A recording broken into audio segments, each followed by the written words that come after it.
Lately, there's been an uptick in striker-fired comped guns, and now Shadow Systems wants to put their hat in the ring. In this video, I go over the Shadow Systems XR920P.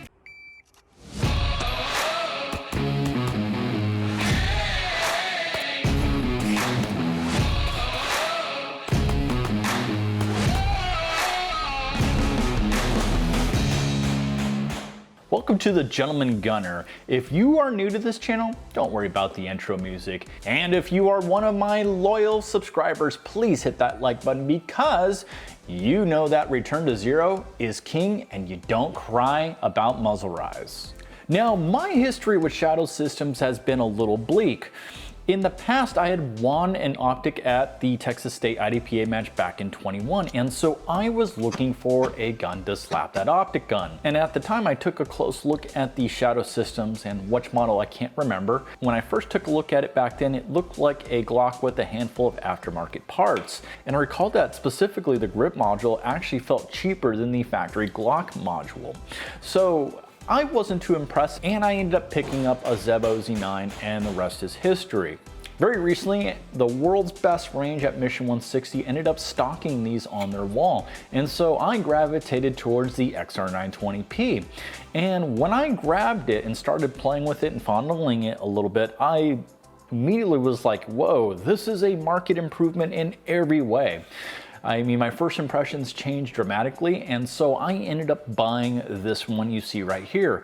Now, on Shield's website, they retail for about $1,100, and what I ended up picking this up for was $960 through Bud's Gun Shop. So these can be had for under retail, currently speaking. What comes with it is, of course, a nice range bag, and you do get 3 backstrap options, and they do come with all the punches, so you can in fact change these as you need it. It does come with 2 Magpul magazines with it, and they do take the Glock 17 size magazines, so if you have those lying around, you certainly can use it on this. And one final item that comes with is an array of spacers and screws, so you can direct mount your favorite optic onto this gun. Now let's take a closer look. But before I do that, I just have a brief message for my YouTube manual reviewer. This gun, as you see right here, is in its factory configuration. I haven't modified it, nor has it been modified, and I am just going to do a review as it sits. All right, so here we are now a little closer with the XR920P. Now, it takes on the Glock 17 architecture and size, so if you have holsters that fit that, that should in theory work. I know all the ones I had, which were a Comtech and a Priority 1, fit just fine with this without any adjustment. Now, when you take a closer look at this, if you were to look at it in the gun counter, it does catch your eye because there are some flamboyant things, and it may kind of lead you down the road to think this is a Gucci Glock. Well, here we are. Now the finish on it though is a black nitride finish, which is in my experience been very durable, and when you look at it, it doesn't look cheap in any shape, way or form. When you look at the machining up close, you could tell they have this process dialed in because there's just no odd edges and everything just conforms to a nice clean look to it.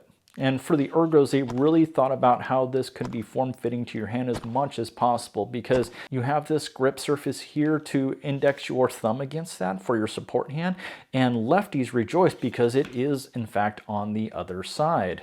And I like this undercut under the trigger guard because you'll see that it has kind of a flat plane to it and definitely a beveling to where you can really enhance that index of where your grip lands. And it's fun to point that out because on a Glock, it has an undercut, but it's fairly unusable for someone of my hand size, which I'm about XL in mechanics gloves. And so really trying to take advantage of that undercut doesn't really happen very well on a Glock like it does with this gun. And the one thing that sticks out to me with Shadow Systems is how many rough surfaces they have. They have it on the front of the trigger guard and of course the grip. It's all around it, including the front and the rear. Now getting into the grip.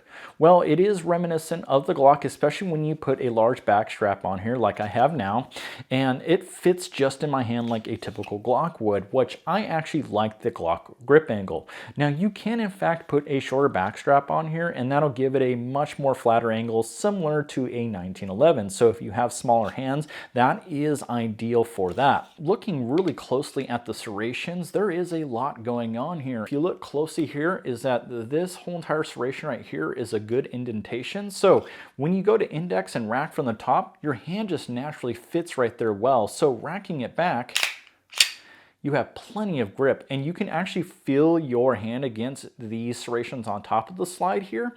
And I'm going to touch just on the slide release because this is something I noticed with having a very high up grip and fairly thick palms, is that on a Glock there's not much around the slide release here, as you'll see when you look closely.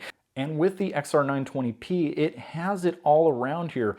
Now, while that's a subtle detail, the reason why I point it out is because I like to have my hands very high up on the gun. And sometimes what happens on my Glock 45 is that I can accidentally pin down the slide release. So if I want this thing to go into slide lock, it sometimes won't.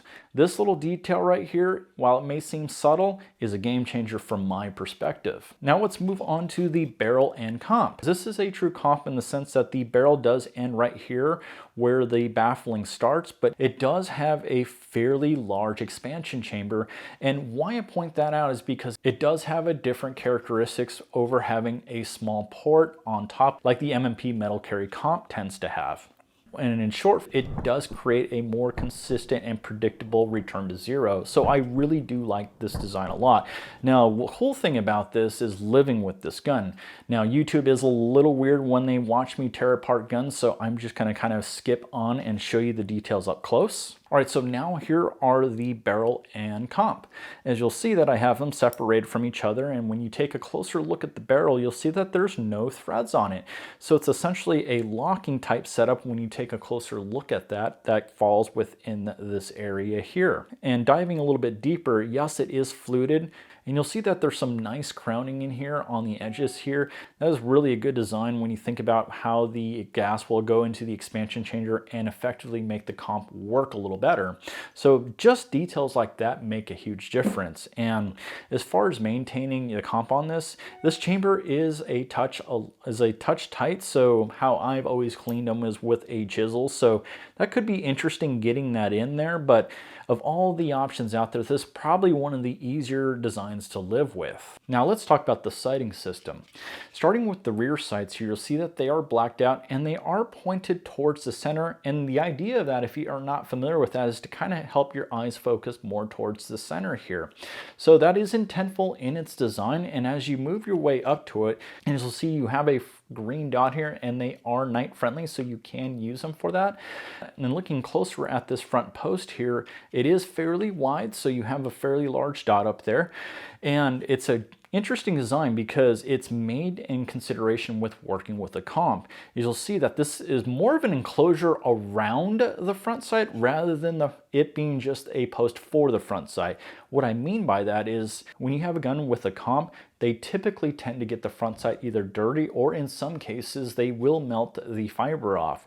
Now this design right here helps to kind of enclose the front sight on there, so that does reduce that likelihood. Now the optics system is really neat as well, is that it's designed to change out different spacers in here, so you can in fact still continue to run your red dot sights directly to the slide. And if you're not familiar with why it's preferable to mount a red dot directly to the slide, it's because you get less exaggeration on the dot the lower it's mounted. So that is a huge positive on that design there. Now let's take a closer look at the architecture of how you would do reloads with this. Well, first thing you're going to engage is the slide release here, and this one is the typical Glock design, but it does have serrations that point this way, so at least you have some grip against it, and they are ambidextrous, and you can flip them over if you need to for you lefties.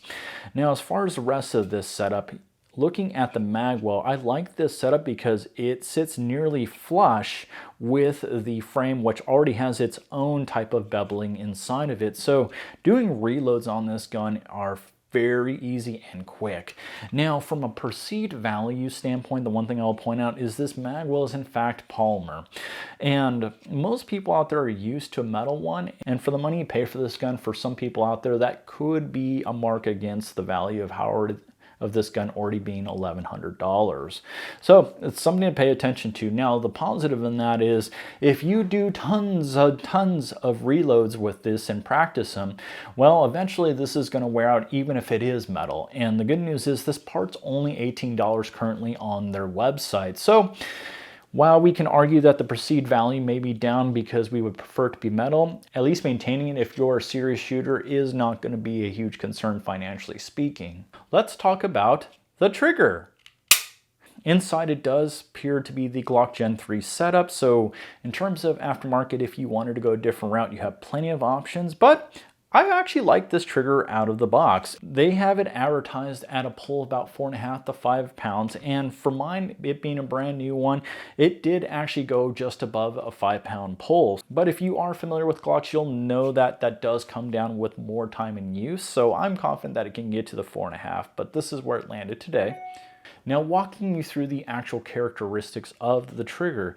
Now, I'm going to kind of lean on a stock Glock trigger here from my Glock 45 as reference, but when you go through it, you do have that typical pre-travel here, and you get to essentially the first wall. You got to go through a little bit of creep here, and it breaks. You have a fairly aggressive reset, okay? But what I'll highlight is that it's also very short. So one more look at that just to show you that's very, very short, okay? And that's it. One thing I appreciate about this is how firm and direct the feel is on this trigger, because on the Glock there is just a little sloppiness naturally to it, but with this, everything feels nice and firm, so it does feel a little nicer to pull through.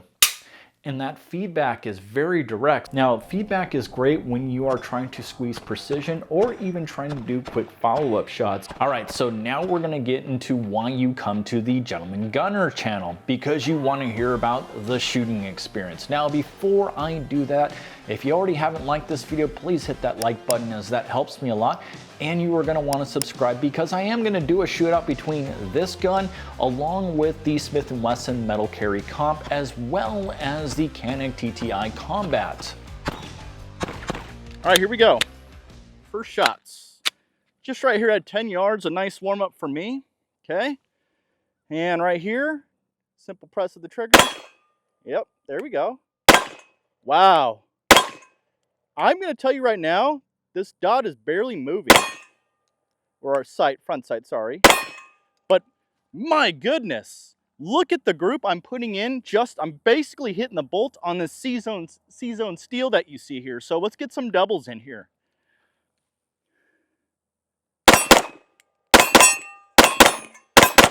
Yeah, that's different for sure. You know, I missed that last little double, but I'm really starting to appreciate how quick this returns already. All right. Last couple here. I mean, from my perspective, this front sight doesn't move. Now, what that tells me is two things. Most likely, it is returning to zero so quick with my grip that from what my eyes can see, that it's just there when I need to go. So, already off to a good start. So, let's see how this does in the rest of the drills. Now we're going to get into the actual quantitative portion of things, and if you're not familiar with my channel, I do like to store historical data, and I do leave a link below so you can take a look at all those results from the past. And particularly with this gun, I'm going to lean on the fact that I just recently tested the Smith & Wesson Metal Carry Comp, as well as the Canik TTI Combat. So you'll hear me touch about those points of reference throughout these tests. Now, the first test we ended up doing was the accuracy precision drill, which I just set up a simple target at 15 yards. And in this drill, I'm kind of looking to see where the iron sights like to have a point of impact, as well as the grouping. When I first started out trying to see where I was sighting, I was aiming just a touch high, as you'll see in that initial group, and then I started to see where things were impact, because I couldn't really see the holes on the brown paper from afar. I ended up coming back and finishing it off in the middle there, and it grouped about a solid 3-4 inch group.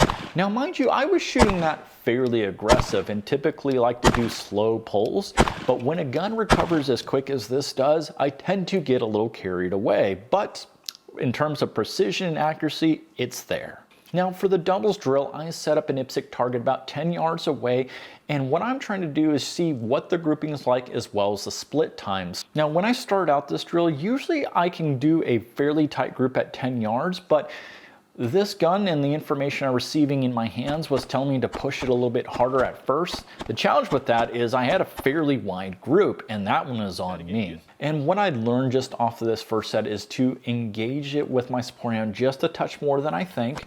And as you'll see on the next set, I was able to knock out 19 splits for a fairly decent sized group, as you'll see here. And that right there, ladies and gentlemen, is the benefit of having a compensator. Now, while a lot of people like to argue that you really can't feel it on 9mm, who cares? Because this is why you test things out.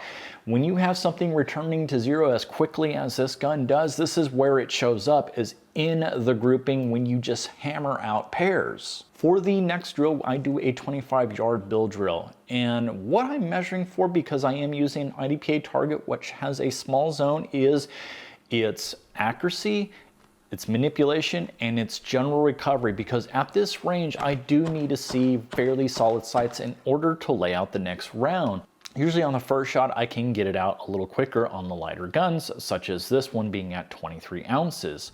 Now, where the challenge with the weight on this particular gun and usually on this drill is stabilizing it. And usually you can't really see it because you are lighting it off the second you see another acceptable sight. Now, if you haven't seen my metal carry comp, I did pretty good with that gun on this drill, averaging a 4.19 average time and a hit factor of 5.078, which is very acceptable considering the context of what we use that gun for. And recently I did the Canik TTI combat, and mind you, I did it with the dot, and that came in at an average time of 4.31 with a hit factor of 5.106. Now, if you're keeping those numbers in mind, where I landed with this gun was an average time of 4.01 and a hit factor of 5.205. Now, hit factor is king on this drill, but this actually happened to hit two marks very well, which was the average time and hit factor. And this particular gun, at least in the preliminary testing, outperformed those guns. What I had come to learn is that this gun's bounce and return to zero made me feel confident to toss out rounds at that range. Now, I didn't get the type of grouping I had hoped for, and that's not a surprise to me because it was just a touch of a challenge for me to stabilize this gun at this distance. So the next drill I do is a transition drill. This is where we start to see the true athleticism of the gun come out, because I end up starting on a piece of 12-inch steel and then alternating back and forth on USPSA targets set at 20, 15, and 10 yards. And particularly with this gun, I was surprised at the results, at least for that particular day, because I in fact loved how this thing swung.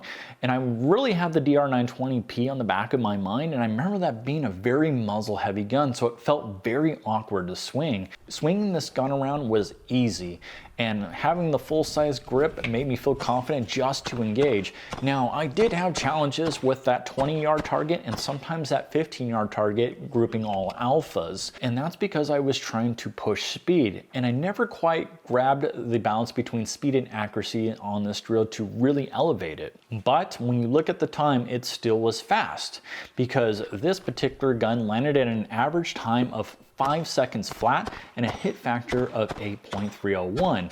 Now, looking at it from there, this gun sat at third place just on this testing, with the metal carry comp averaging 5.06 and the hit factor at 8.974, so a noticeable jump in accuracy.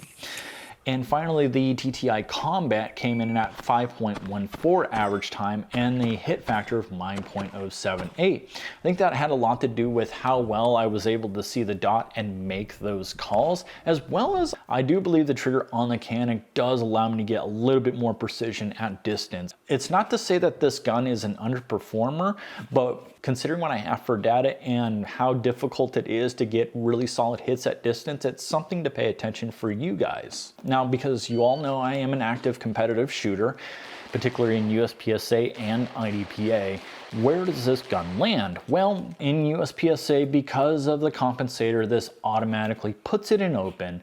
And would I compete in open with it? No, not particularly, largely because those guns can take advantage of major scoring, as well as they are tuned to shoot that, and you're facing some very high dollar 2011s. Now for IDPA, it is in fact suitable for enhanced service pistol, which is just the iron sight setup as you see it here, as well as carry optics. So you can just slap an optic just on this gun and you would be good to go. Tying this all together, well, here's the thing. If you were to go inside your local gun store and just grab and fondle it, like visually speaking, I think it's cool. You start to think, I don't know if this is worth $1,100. And this is gonna be one of those guns that you're gonna have to shoot to really like it. Do I think it's worth it? Yeah, but that's all relative and it's also subjective. But I want to hear what you guys think. Do you think that this is worth the retail ask of $1,100? Sound off in the comments below because I would love to hear your feedback. Now, another perspective to look at this is if you were to take either a Glock 45, even a 19, or perhaps a 47, and add all the parts that you see here with all the modifications, that's when you start to separate the value much more. On top of that, all this stuff is engineered to work together, so you're not having to really worry about reliability or if the other parts will play well with others. Now, if you haven't seen my review on the metal carry comp, I'll leave that review right here for you, as well as my Canik TTI combat video, which I'll leave here for you. But until then, guys, we will see you all at the range.